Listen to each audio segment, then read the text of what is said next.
that existence, the physical universe, is basically playful.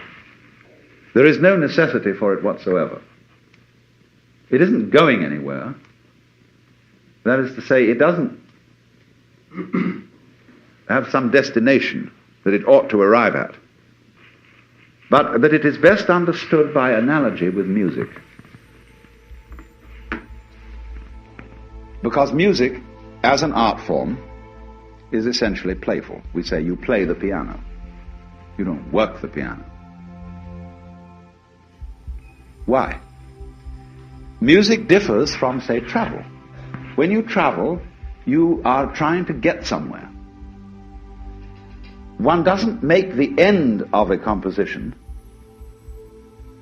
the point of the composition. If that were so, the best conductors would be those who played fastest. And there would be composers who wrote only finales. People go to a concert just to hear one crashing chord, because that's the end. Same way in dancing. You don't aim at a particular spot in the room. That's where you should arrive. The whole point of the dancing is the dance. Now, but we don't see that as something brought by our education into our everyday conduct. We've got a system of schooling which gives a completely different impression. It's all graded. And what we do is we put the child into the corridor of this grade system with a kind of, come on, kitty, kitty, kitty. And yeah, you go to kindergarten, you know, and that's a great thing because when you finish that, you'll get into first grade. And then, come on, first grade leads to second grade, and so on, and then you get out of grade school, and you go to high school, and it's revving up, the thing is coming. Then you're going to go to college, and by Jove, then you get into graduate school, and when you're through with graduate school, you go out to join the world.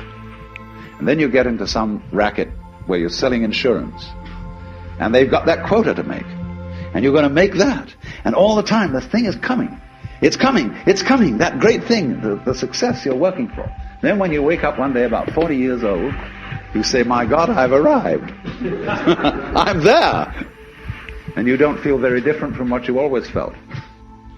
By expectation. Look at the people who live to retire and put those savings away.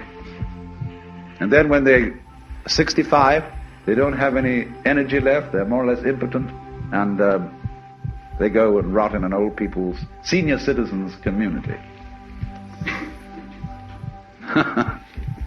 Because we've simply cheated ourselves the whole way down the line.